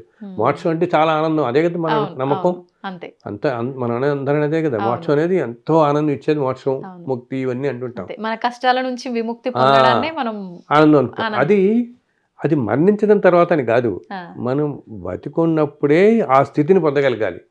ఆ స్థితిని ఎప్పుడు పొందుతాం, ఎప్పుడైతే మనం మనం ధర్మంగా బతుకుతూ మన పని మనం చేసుకుంటూ. అలాగే ఇప్పుడు మనకి మన తల్లిదండ్రులు, మన పిల్లలు, మన చుట్టుపక్కల వాళ్ళని ఎవరిని పరుషంగా ఏమి అనకుండా, అండ్ జరుగుతున్న ప్రతిదీ ఏదో జన్మలో నేను చేసుకున్న కర్మకి కారణం ఇది. ఇప్పుడు ఒకటే కడుపును పుట్టిన పిల్లలు 4 రకాలుగా పెడుతుంది వాళ్ళ జీవితం, అంతే కదా. మనం చూస్తాం తల్లిదండ్రులు 4 పిల్లల కంటే ఒకళ్ళు మంచి చదువు వస్తుంది, ఒకళ్ళు సరిగా రాదు, ఒకళ్ళ ఆలోచన ఒకలా ఉంటుంది, ఒకడు ఎంతో దయాగుణంగా ఉంటాడు, ఒకడేమో చాలా పరుషంగా మాట్లాడేవాడు ఒకడు ఉంటాడు. 4 రకాలుగా పోతారు. పొందుతారు. మనం అందరం సాధారణంగా అనుకుంటాం ఇదేంటి వీడు మన ఇంట్లోనే పుట్టి మనమే పెంచాం, వీళ్ళు ఒకటి ఇలా ఉన్నాడు ఒకటి ఇలా ఉన్నాడు అని. ఇదంతా ఏంటి ఇలా ఒక్కొక్కలా ఉండడానికి ఇంత వైరుధ్యానికి కారణం వీళ్ళకి. ఇన్ని రకాలుగా వీళ్ళందరూ ఉండడానికి ఒక్కొక్క రకంగా ఒక్కొక్కరు ఈ నలుగురు రావడానికి కారణం ఈ మనకి ఇంతకుముందు జన్మల్లో అన్నమాట. ఎక్కడో ఏదో జన్మలో మనకి వాళ్ళతో ఉన్న బంధం ఏదుంటుందో ఆ బంధం వలన వాడు మనకి కొడుకో కూతురో ఏదో అవుతారు. అర్థమైందా? అది ఓన్లీ బయోలాజికల్ బాండ్ అంతే. మనకి కొడుకు కింద కూతురు కింద వచ్చాడంటే కేవలం ఆ బంధంతో వస్తున్నాడు తప్పితే ఆ జీవి ట్రావెల్ అతనిదే. ఓకే, అతను ఏదో జన్మలో ఏం పుణ్యం చేసుకున్నాడో ఏ పాపం చేసుకున్నాడో అది ఇప్పుడు అనుభవిస్తూనే ఉంటాడు. అందుకనే నువ్వు ఎంత వద్దనుకున్నా చూడు, ఎంత చదువు చెప్పిద్దామని వీడికి చదువు రావట్లేదు అంటారు. అంటూ మనం వింటుంటాం ఇవన్నీ. ఎంత చెప్పిద్దాం, నాకు ఇంత డబ్బు ఉంది, ఏమిటి వీడిని ఎక్కడ పడితే అక్కడ నేను చేర్పించగలను, కానీ వీడు చదవనంటున్నాడు, చదవట్లేదు, మొండిగా ఉన్నాడు, వింటామే. ఎందుకది? బికాస్ అతని సోల్ ట్రావెల్ అతనిదే అనమాట. అది మనం ఏమి అస్సలు నిర్దేశించలేం. సంబంధించిన కర్మలన్నీ అంతే అవి తను తీర్చుకుంటాడు. మనకున్నదల్లా మనకేంటంటే మనం ఒక కొడుకో కూతురో ఆ బంధంతో అయ్యో మనం బాధపడతాం అనుకుంటాం, కానీ ఆ సోల్ ట్రావెల్ ఆ సోల్దే. కేవలం ఎందుకు తెలుసా, నేను కొంతమందిని చూసాను ఇట్లాగా. వాళ్ళకి ఒక 400-500 జన్మల క్రితం అనమాట. 400 జన్మల క్రితం అంటే ఆల్మోస్ట్ ఒక 20-30 వేల సంవత్సరాలు కూడా అనుకో ఎక్కడికో వెనక్కి వెళ్ళిపోతే ఒక్కొక్కసారి ఏదో ద్వాపర యుగంలోనూ ఏదో యుగాల్లో కూడా, ఇప్పుడు కూడా కాదు, ఇప్పుడు మనకి కలియుగం స్టార్ట్ అయ్యి 5,000 సంవత్సరాలు అయింది. 5120 అట్లా ఉన్నాం మనం. 5,000 సంవత్సరాలు అయింది. దీని ముందు ద్వాపర యుగం కదా. సో ద్వాపర యుగంలో ఉన్న వాళ్ళందరం మనం ఉన్నాం. మనందరం అప్పటి వాళ్ళు ఎప్పటి నుంచో ఉన్న వాళ్ళందరం. అందుకనే చూడు, కొంతమందికి కృష్ణుడు అంటే ప్రాణం, కొంతమంది ఉంటారే. బికాజ్ ద్వాపర యుగంలో వాడు కృష్ణ లీలలు అన్ని చూస్తుంటారు, వినుంటారు. వాళ్ళ కొంతమంది ఏంటి, అసలు శ్రీకృష్ణుడు వారు ఈ భూమి మీద 125 సంవత్సరాలు ఉన్నారు. 125 సంవత్సరాలు 125 సంవత్సరాలు ఉన్నప్పుడు ఆయన, మనం భాగవతంలో శ్రీకృష్ణ లీలలను చదువుకుంటాం కదా, ఎన్నో లీలలు కదా. కానీ ఆయన జీవితంలో ప్రతిరోజు ఎన్నో లీలలు జరిగాయి. సో ఆయన జీవించినంత కాలం ఎంతో మంది ఆయన చూస్తుంటారు కదా. ఆయన సాక్షాత్ శ్రీకృష్ణుడు అంటే పరమాత్మ నారాయణుని కదా. సో కొంతమందికి ఏంటంటే ఆ రూపం ఆ భగవంతుని అలా ఉండిపోయి ఈ జన్మలో అంత అట్రాక్ట్ అయిపోతారు కృష్ణుడికి. కొంతమంది చూడండి, మా కృష్ణుడు అంటే చాలా ప్రాణం అండి అంటుంటారు కదా. సో ఇంకో కృష్ణుని పక్కన పెట్టుకున్నావు నువ్వు. సో కన్నయ్య అంత ప్రాణం. ఎందుకంటే మేబీ బహుశా నువ్వు అన్ని జన్మల క్రితం బహుశా నువ్వు కృష్ణుని చూస్తుంటావు ఆ జన్మలో. అందుకని అది ఆ సోల్కి తెలుస్తుంది. సోల్కి ఏంటంటే ఆత్మకి అన్నీ తెలుస్తాయి, కానీ సోల్ మన మైండ్కి చెప్తున్నది మనకి అర్థం కాదు. ఏం చెప్తుంది అనేది మాత్రం మనకి మైండ్ చెప్తుంది, మనకి అర్థం కాదు. Soul will know everything. అందునే చూడు, నీకు కొన్ని చోట్లకి నీకు వెళదాం అనిపిస్తుంది, కొన్ని చోట్ల హ్యాపీగా ఫీల్ అవుతావు, కొంతమంది దగ్గర కొన్ని ప్రదేశాల్లో బాగుంటుంది అనిపిస్తుంది. ఇంకా సోల్ గ్రహిస్తుంది. ఒక్కోసారి మనం చూడు, ఏదో ప్రదేశానికి వెళ్తే అక్కడి నుంచి రాబుద్ది కాదు మనకి. ఎందుకంటే ఏదో జన్మలో మనకి అక్కడ ఏదో ఉంటుంది అసోసియేషన్, దాంతో ఆ ప్లేస్తోనో ఆ మనుషులతోనూ. కొంతమందిని చూసినా కూడా ఎక్కడో చూసినట్టు ఎంతో దగ్గర వాళ్ళలా అనిపిస్తారు మనకి. సో ఏదో అది సోల్ కి అర్థం అవుతుంది. But mind in the human body ఏంటి, మైండ్ ఎప్పుడు లాజిక్ ఆలోచిస్తుంది. ఇది ఇట్లా కదా, అది ఇట్లా కదా, 100 లాజిక్లు పెట్టుకునేటప్పటికి నీకు రియాలిటీ ట్రూత్ అనేది పోతుంది, అసలు సత్యం పోతుంది. సో అందువల్ల ఏంటంటే నేను చెప్పేది సో ఏదో ఒక జన్మలో సపోజ్ మన పక్కింట్లో ఒకళ్ళు ఉంటారు, మనకి ఎంతో సాన్నిహిత్యంగా ఉంటాం. సో అప్పుడప్పుడు వింటుంటాం, సరే నువ్వు నా తమ్ముడైతే బాగుండేది, చక్కగా మనం ఒకటే. ఇప్పుడు తర్వాత ఎవరి దాన్ని వాళ్ళు వెళ్ళిపోతారు, వీళ్ళ ఉద్యోగాలు వాళ్ళు. అప్పుడు అనిపిస్తుంది కదా, అయ్యో నువ్వు కలిసి ఉంటే వాళ్ళని బాగుంటాం, అన్నదమ్ములు అయితే బాగుండేది, ఇట్లా అనుకుంటామే. ఆ బాండ్ సోల్ టు సోల్ ఎక్కువ ఉన్నప్పుడు ఆ తర్వాత ఎప్పుడో జన్మల్లో వాడు మనకి కొడుకో కూతురో భార్యో భర్త అవుతాడు. ఆ సోల్ కొన్ని కనెక్ట్తో ఆ బంధం. ఎందుకు ఆ రోజుల్లో నువ్వు అంతగా మనిషి అంటే ఇష్టపడ్డావు, మనతో కలిసి ఉండాలని మనం అనుకున్నాం కాబట్టి ఆ మనిషి ఏదో విధంగా మనకు దగ్గర అవుతాడు. కానీ అది ఎప్పుడో సపోజ్ చెప్పానుగా ఒక 400 జన్మల క్రితం ఎప్పుడైంది అనుకో, ఆ తర్వాత జన్మలన్నీ వాడు ఎక్కడెక్కడో పుట్టుంటాడు, ఉమ్. ఏదో ఉద్యోగాలు చేశాడు, ఏదో విధంగా బతుకుంటాడు, అవును. ఏదో రకరకాల రీతుల్లో జీవించుంటాడు కదా. ఉమ్. సో అన్ని రీతుల్లో జీవిస్తున్నప్పుడు ఉమ్. ఆ బాండ్ వల్ల, ఆ ఉమ్. బంధం వల్ల నీకు కొడుకు అయ్యాడు. కానీ మళ్ళీ వాడి జీవితం ఎలా గడుస్తున్నది మనకు సంబంధం లేదు. సంబంధం లేదు. వాడి జీవితం మొత్తం ఉమ్. ఈ మధ్యలో ఈ 4-5 జన్మల్లో వాడేం చేసుకున్నాడు, అంతే. అంతకుముందు అంతా జన్మల్లో ఏం చేసుకున్నాడు బట్టి ఆ మనిషి జీవితం అంతా వెళుతుంటుంది. ఉమ్. సో నేను ఈ మోక్షం అనే దగ్గర నుంచి వస్తాం మనం ఇదంతా. అవును. ఎందుకు చెప్తున్నాను ఇదంటే, ఉమ్. మనం ఎప్పుడైతే వేటి మీద మోహం పెట్టుకోమో, ఉమ్. ఏంటి ఈ కొడుకు ఇట్లా అయ్యాడు, కూతురు ఇట్లా అయ్యాడు, నేను డబ్బు సంపాదించలేకపోతున్నాను, వీడు ఇట్లా ఉన్నాడు, ఉమ్. దేని మీద అటాచ్మెంట్ పెట్టుకోకూడదు. ఇప్పుడు పెట్టుకోకూడదు. జరుగుతున్నదంతా మనం ఏదో జన్మలో చేసుకున్నది వల్ల మనం అనుభవిస్తున్నాము. ఉమ్. అందుకని ప్రతి అంటాం చూడు, నెక్స్ట్ మినిట్ మనకు తెలియదు అంటుంటాం కదా, వింటుంటాం ప్రతి చోట. వింటుంటా. వచ్చేది ఏమిటి, రేపేం జరుగుతుందో మనకు తెలియదు. ఉమ్. ఇవన్నీ ఏంటి, ఇంతకుముందు జన్మల్లో ఉన్నదంతా. అందుకని మనం ఒక చోట ఉద్యోగం చేస్తాం, ఇంకో చోటుకి వెళ్తాం, ఇంకోళ్ళు కలుస్తాం, ఇంకో జీవితం. ఇదంతా కూడా పూర్వజన్మలు దాన్ని బట్టి గడుస్తుంటుంది. ఉమ్. సో జరుగుతున్నదంతా కూడా ఏదో మనం ఏదో జన్మలో చేస్తుంది జరుగుతుంది అని, ఈ జన్మలో ధర్మంగా ఉండాలి. ఉండాలి. ధర్మంగా ఉంటూ మనకు ఎవరినో ఒకరు అన్యాయం చేశారనో, ఏదో అన్యాయం చేశారనుకో, ఏమో ఏ జన్మలో నువ్వు ఆ మనిషికి ఏం చేసాము తెలియదు కదా, అంతే. అదేదో తీర్చుకుంటున్నాడేమో ఇప్పుడు మనం. అవును. అందుకని మనం ఆ మనిషి ద్వారా మనం బాధపడుతున్నామేమో. అవును. సో ఒక వ్యక్తిని ఎవరినన్నా ఉమ్. ఏదో జన్మలో మనం బాధ పెట్టుంటే, ఆ వ్యక్తి మళ్ళీ ఎప్పుడో ఒక తర్వాత అది ఆ రుణం తీరుతుంది, మనకి అది ఉమ్. తీరాలి. అందుకని ఆ వ్యక్తి ద్వారా మనం బాధపడతాం. బాధపడతాం. అందుకని మనకి జరుగుతున్నవన్నీ కూడా ప్రతి దాంట్లో ఈ ఫిలాసఫీనే అనుకోవాలి. ఉమ్. ఇది ఇందుకు, ఇది అంతేగాని నేను అనవసరంగా కోపం తెచ్చుకోవడం, నేను 4 మాటలు అంటాం కానీ, ఉమ్. అలా అదేదో తామరకి నీటి పొట్టు అంటారు, ఇదంతా చెప్పినంత తేలిక కాదు, అస్సలు కాదు చెప్పినంత తేలిక. ఎందుకంటే ఇప్పుడు మనం చెప్పటం ఏమిటి, ఇది 1000 సంవత్సరాలుగా ఎప్పటి నుంచో మహర్షుల దగ్గర నుంచి, అవును.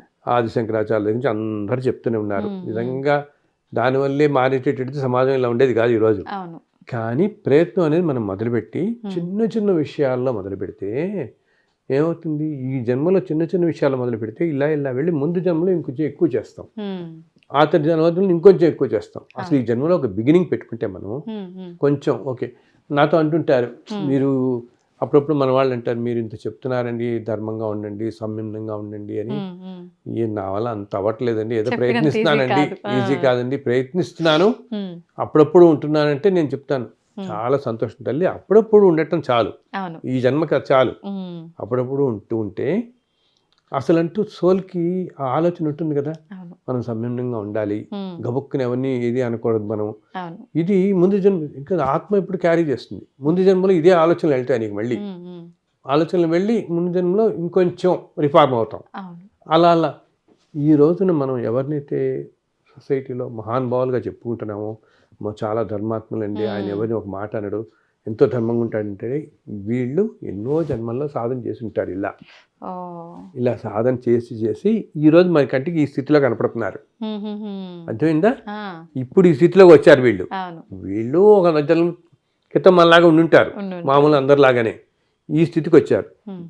మనం కూడా ఏంటనమాట, అందరూ కూడా అసలంటూ ఈ జన్మలో మొదలు పెడితే నీకు ముందు ముందు ముందు ముందు వెళ్ళేటప్పుడు, కొన్ని జన్మలకు వెళ్ళేటప్పటికి ఇంకా బెటర్ అవుతాం తప్పకుండా. ఇప్పుడు మనం వీళ్ళని చూసి ఎలా అనుకో, అమ్మ ఆయన ఎంత ధర్మాత్ముడిగా ఉంటాడండి, ఎప్పుడు ఏ పుణ్యం చేశాడో, ఏ పుణ్యం చేశాడో, ఎంత ధర్మాత్ముడు అనుకుంటామే, అలా మనం అనుకుంటాం. అసలుట ఇలా ఇప్పుడు మన ఇద్దరు ఇలా మాట్లాడుకుంటున్నామా, ధర్మం గురించి మాట్లాడుకోవాలంటే 4 మాటలు అయినా కూడా కనీసం నువ్వు ఒక 100 జన్మల్లో పుణ్యం చేస్తుంటే కానీ ఇటువంటి ఆలోచనలు కూడా రావటం మనుషులకి. మాట్లాడుకోవాలని, దాని గురించి వివరంగా కాస్త మాట్లాడుకోవటం, ఆ ఆలోచన మన మనసుకి రావటం. ఇప్పుడు ఒక థాట్ అనేదే భగవదత్తం కదా. ఆలోచన మనకి ఒక మాట ఎలా మాట్లాడతాం, మన ఇంట్లోకి ఏదో ఒక ఆలోచనే మాట రూపంలో నోట్లో బయటకు వస్తుంది. ఈ ఆలోచన ఎలా వస్తుంది, పూర్వజన్మ ఫలం వల్లే, పూర్వజన్మ కర్మల వల్లే మన ఆలోచన వస్తుంది, అంతే. ఇప్పుడు ఏదో చెడ్డ పని చేస్తున్నాడు ఒకటి అనుకో, వాడు చెడ్డ పని ఎందుకు చేస్తాడు, పూర్వజన్మ కర్మఫలం వాడిని ఆ పని చేయనిస్తుంది, ఆ దారిలో పోతాం మనము. అందరూ ఏంటంటే అందరూ అంటారు, ప్రారంభ కర్మ మన వెనకాల రాదు, మన ముందు వస్తుందిట. మనం పూర్వజన్మల్లో ఏం చేసుకున్నామో ఆ కర్మను అనుసరించే మనం పోతాం. ఏదైనా చెడ్డ పని చేసామనుకో, అదే థాట్స్ వస్తాయి. మంచి ఆలోచనలు ఎప్పుడు వస్తాయి మనకి, మనం చేసుకున్న పుణ్యం వల్లే మంచి మంచి ఆలోచన, మంచి పని చేద్దాము, అవును. మంచి మాట మాట్లాడదాం. ఇప్పుడు ఇవన్నీ ఇలా మనం మాట్లాడుకుంటున్నామంటే ఏదో జన్మలో పుణ్యం చేసుకుని ఉంటాం. అవును. అప్పుడే మనకి మంచి ఆలోచనలు వస్తాయి. సో ఇది ఈ జన్మలో అసలు అంటూ మొదలు పెడితే అందరూ, మనం వింటున్న వాళ్ళందరూ మన వాళ్ళు చెప్తున్నాను, మొదలు పెడితే ముందు ముందు జన్మల్లో మీరు ఇంకా రిఫార్మ్ అవుతారు. అంతేకాకుండా ఇంకా రిఫార్మ్ అవుతారు. ఇప్పుడు మనం అంటున్నా వీళ్ళందరిలాగా చూడగలుగుతాం. ఈ మోక్షము, ముక్తి ఇవన్నీ ఏంటి, ఇలాగా ధర్మంగా ఉంటూ ఇటువంటి వాటి అన్నిటికీ అయ్యో ఇది ఇప్పుడు మన పిల్లలు ఇలా ఉన్నారు, నా జీవితం ఇలా గడుస్తుందంటే ఏమో ఏ జన్మలో నేను ఏం చేసుకుంటున్నాను అనుకుని ఈ జన్మలో మంచి చేస్తూ, అయితే ఏంటి మంచి చేస్తున్నప్పుడు కూడా ఇది నేను చేస్తున్నాను అనే అహంకారం రాకూడదు మళ్ళీ. ఇప్పుడు నాకు ఒక క్యాపబిలిటీ ఉంది, ఓకే నాకు నేను ఇంత ఉంది, నేను ఏదో 10,000 దానం చేయగలుగుతాను అని చెప్పి అహంకారం రాకూడదు. ఎప్పుడైతే నువ్వు నేను దానం చేస్తున్నాను, ఇచ్చాము అనే ఆ ఫీలింగ్ నువ్వు తెచ్చుకుంటే ఏమవుతుందో తెలుసా, అలా అనుకోవటం వల్ల ఆ పుణ్యఫలం నీకు పడి దానికోసం కొన్ని వందల జన్మలు ఎత్తాల్సి వస్తుంది మళ్ళీ. అందుని ఏది చేస్తున్నా కృష్ణార్పణం అని మన వాళ్ళు అంటూనే వాళ్ళు చిన్నప్పుడు, కృష్ణార్పణం అనుకుని చేయమని. ఇది దీంట్లో నిమిత్తం మాత్రం నాకు లేదు, అంతే. ఏమి అలా డిటాచ్డ్గా అన్నిట్లో ఉంటే ఎప్పుడు మనం ఆనందమైన స్థితిలో ఉంటాం. అదే మోక్షం, అదే ముక్తి. సో దానికోసం ఏదో మరణించిన తర్వాత వస్తుంది మోక్షం అలా అని కాదు, ఉన్నప్పుడే నువ్వు ఆనందకరమైన స్థితిలో ఉండగలుగుతావు. అన్నిటినీ అసలు సమస్త జీవుల్ని సమానంగా చూడమని చెప్తాడు భగవంతుడు అన్నిట్లో. అండ్ భగవంతుడు ఎప్పుడు ఎవరికి కష్టాలు ఇవ్వడు, సుఖాలు ఇవ్వడు. మనం చూసే వాళ్ళందరికీ వాళ్ళు మోసుకొచ్చినవే. ఎన్నో జన్మల్లో వాళ్ళు చేసుకునేవే వాళ్ళు అనుభవిస్తున్నారు ఈ రోజుల్లో. మనం వాళ్ళు వీళ్ళు సినిమా స్టార్లు అయ్యారు, వాళ్ళు క్రికెట్ ప్లేయర్లు అయ్యారు, వీళ్ళు ఎంత సంపాదించారు, ఇవన్నీ చూసి అనుకుంటామే. అది ఏ జన్మల్లో వాళ్ళు ఏదో చేసుకున్న పుణ్యం వాళ్ళు ఇలా తీసుకొచ్చింది. బట్ ఆయన ఏమి ఇవ్వడు మనకి. ఆయన ఒకరికి కష్టం ఇవ్వడు, ఒకరికి సంతోషం ఇవ్వడు. మనం చేసుకుని మనం అనుభవిస్తూ ఉంటాం. అంతే. ఆయన ఒక మార్గం చూపించాడు, మంచా చెడాని మనమే వెళ్తున్నాం. మనమే డిస్క్రిప్షన్ మనకే ఉంది కదా, మనకి ఆ బుద్ధి ఇచ్చాడు కదా భగవంతుడు. మిగతా జంతువులకి ఎవరికి లేని మనిషికి ఇచ్చింది బుద్ధి. ఆ బుద్ధితో విచక్షణ జ్ఞానం ఉంటాం. ఇది చెడు అని తెలుసు ప్రతి వ్యక్తికి, ఇది చెడు ఇది మంచి ఈ రెండు తెలుసు. ఏదో చెడు వంకే ఎక్కువ ఎందుకు పోతుంది, ఇందా చెప్పాను ప్రారంభ కర్మలు. ఆ కర్మలో ఇంతకుముందు జన్మలో ఏదో చేసుకునే పాపం నేను చెడుదే పట్టుకుపోదామని చూస్తూ ఉంటుంది. అది కానికుండా లేదు, మంచి కష్టమైనా సరే మనం మంచి దారిలో వెళ్ళాలి అనుకుని అదే దారిలో మనం వెళితే అప్పుడు సంతోషంగా ఉండగలుగుతాం. అండ్ ముందు ఇంకా బాగుంటుంది. అండ్ అసలు ఎస్పెషల్లీ తల్లి నేను చెప్పాను చూడు, ఒక 40-50 ఏళ్ల క్రితానికి ఇప్పటికీ సమాజమే ఎంతో మారిపోయింది. అవును కదా. ఒక చిన్న మన చిన్నప్పటి రోజుల్లో కూడా మనం చూసాం, అంతా విలేజ్ బేస్డ్గా ఉండేది. పల్లెటూళ్ళు జీవితాలు, వ్యవసాయ ఆధారం కుటుంబాలు, ఆ తర్వాత చిన్న పోస్ట్ ఆఫీసులు, ఇలాగే ఏదో స్కూల్ టీచర్లు, ఈ ఉద్యోగాలే. ఇప్పుడు ఉన్నట్టు నీకు ఇన్ని రకాల ఈ సాఫ్ట్వేర్ రంగం అను, ఇదను అదను, టెక్నాలజీ ఇన్ని వచ్చేసి ఇన్ని రకాల ఉద్యోగాలు లేవు. అసలు మొట్టమొదటి రోజుల్లో అందరూ అసలు ఎన్నో ఆ రోజుల్లో విలేజెస్లో నీకు 6 గంటలకి ఊరంతా నిద్రపోయినట్టు ఉండేది. ఇప్పుడు 6 గంటలకి తెల్లారుతున్నట్టు ఉంటుంది ఇక్కడ అందరికీ. పగలు లేదు, రాత్రి లేదు, అన్ని. అసలు మనం హ్యూమన్ సిస్టంలో కూడా తల్లి బయోలాజికల్ క్లాక్ మనకి పగలకి రాత్రికి దానికి తగ్గట్టుగా ఉంటుంది. అందువల్ల ఇంత ఇల్ హెల్త్ ఇవన్నీ. రాత్రి అయ్యేటప్పుడు మనిషి నిద్రపోవాలి మనం. అది ఇప్పుడు ఎక్కడ జరుగుతుంది ఉద్యోగాల వల్ల, రాత్రి 10, 2, 1 ఇన్ని మార్పులు. దానివల్ల ఏమవుతుంది, దానివల్ల మన ఆలోచనలో మనం తీసుకునే ఆహారం, మనం చేసే ఉద్యోగం, మన జీవనం దాన్ని బట్టి మన ఆలోచన కూడా ప్రభావం అయిపోయి శరీరం మీద పడుతుంది. అనేక రకాల వ్యాధుల మీద పడుతున్నాం మనం. ఈ రోజుని మనం టెక్నాలజీ ఇలా వచ్చాము. ఒక 5 సంవత్సరాల క్రితం మనం ఊహించుకోనమని ఇప్పుడు చూస్తున్నాం. ఒక 20 సంవత్సరాల క్రితం, 10 సంవత్సరాల క్రితం, 5 సంవత్సరాల క్రితం చూడండి టెక్నాలజీ అంతా ఇప్పుడు వచ్చింది కదా. అసలు ఇంకో 5 ఏళ్ళకి ఎక్కడికి వెళ్తుంది కూడా మనం ఊహించుకోలేం.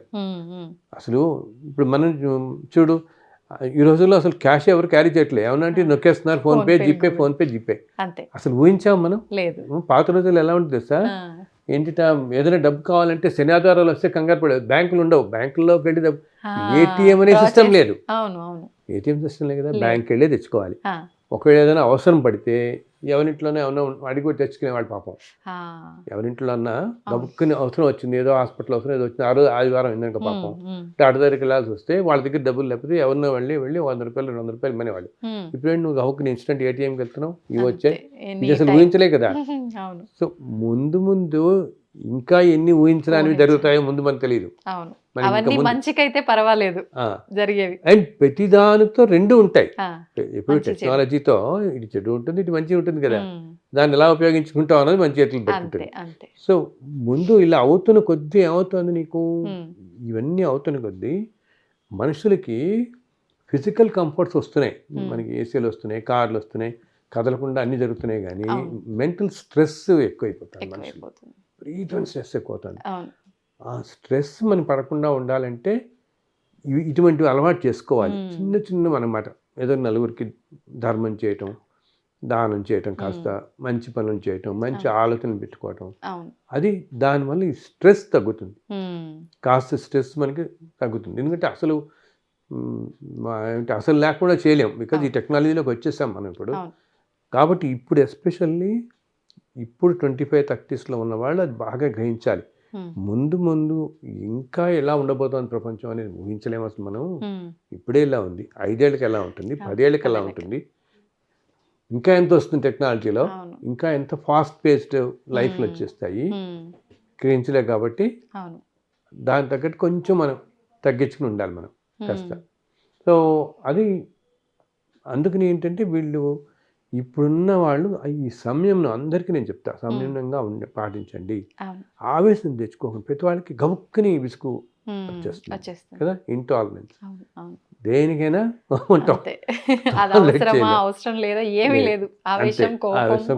దానివల్ల ఆరోగ్యం అది చాలా అవసరం అని చెప్తున్నాను అందరికీ. ముందు మీకు ఇంకా అవసరం నాయన, ఇప్పుడు జనరేషన్లో ఉన్న వాళ్ళకి ఇంకా ఎక్కువ అవసరం, కాబట్టి అది పాటించండి, అలా ఉండండి అని చెప్తున్నాను.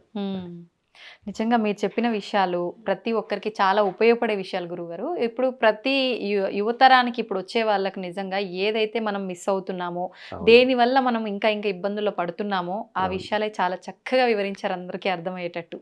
ధన్యవాదాలు. చాలా సంతోషం తల్లి, చాలా సంతోషం.